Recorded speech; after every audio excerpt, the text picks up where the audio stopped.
आपस में संवाद और स्नेह अगर बनने लगे तो चीजें व्यवस्थित होगी। आप और पूछ सकते हैं।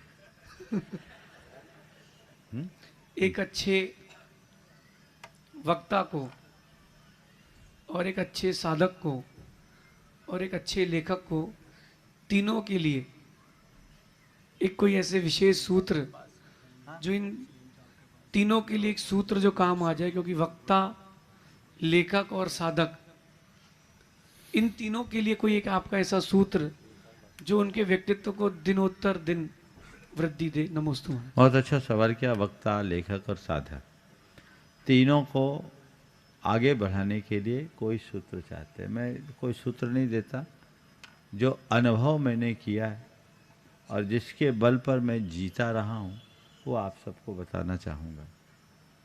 चाहे वक्ता हो, चाहे लेखक हो, चाहे साधक हो,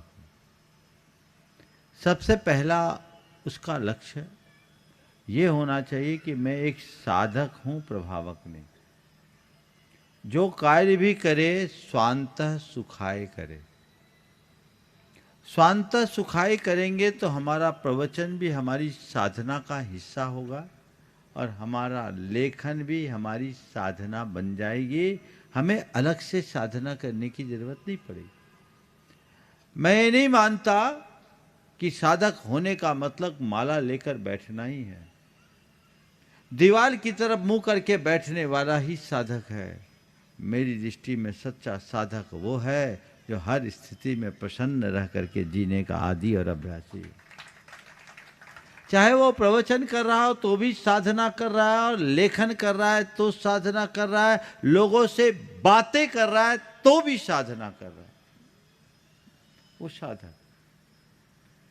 तो हम कुछ भी करें, मैं अपने आप को एक साधक के रूप में पहले देखता हूं और फिर मैं रोज ये सोचता हूं कि आज मुझे परमेष्टि का ये रूप मिला और लोग मुझे एक साधक के रूप में पूजते हैं। मैं अपनी बात कर रहा हूं।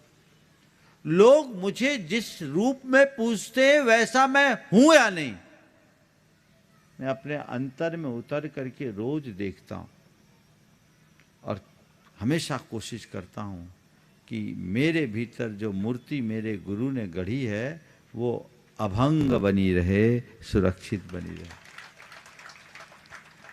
इससे कर्तृत्व का अहंकार नहीं आता, निश्चिंतता रहती। अब रहा सवाल एक वक्ता को, तो वक्ता को 4 गुणों से मंडित होना चाहिए। पहला, अध्ययनशील होना चाहिए। दूसरी बात, उसके पास मनीषा होनी चाहिए, खुद का चिंतन होना चाहिए। तीसरी बात, उसके वाणी में मिठास होना चाहिए। और चौथी बात, उसकी प्रस्तुति अच्छी होनी चाहिए।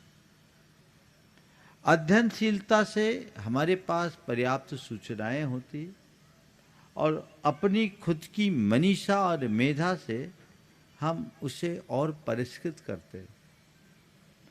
अध्ययनशील वक्ता बहुत मिल जाते हैं पर मनीषी विद्वान बहुत कम मिलते हैं। अध्ययनशील वक्ता केवल पढ़कर के बोलता है और मनीषी वक्ता का अनुभव बोलता है।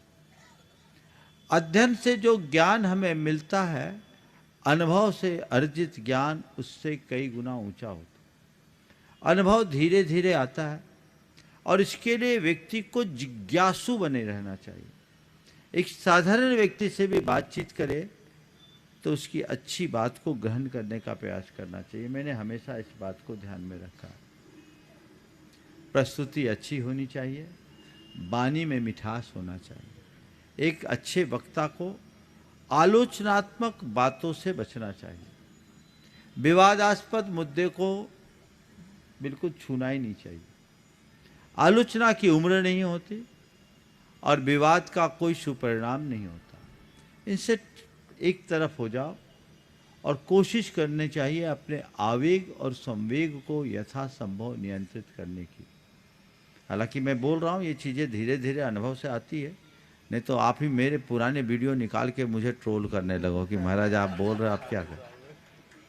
कभी मुझे लोग ठाकुर साहब कहते थे और भोपाल के लोग भी इस विषय से परिचित हैं।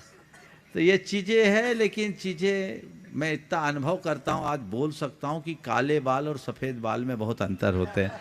महाराज अभी आप काले बाल वाले हो, हम लोग सफ़ेद बाल वाले हैं, इसलिए बहुत अंतर होता है। ये धीरे धीरे अनुभव से ज्ञान पकता है, ये चीज़ें होनी चाहिए। लेखन का जहाँ तक सवाल है, अगर व्यक्ति चिंतन और मौलिकता को ध्यान में रख करके लिखे तो उसके द्वारा जो कुछ भी लेखन होता है वो बहुत ही रचनात्मक होता है और वह उसकी सजन धर्मिता को विकसित करता है। तो ये सारी चीज़ें अगर हम साधक वृत्ति को आत्मसात करें तो सहज भाव से गठित होगी। बंधुओं, कल का दिन हम सबके लिए बड़ा ऐतिहासिक दिन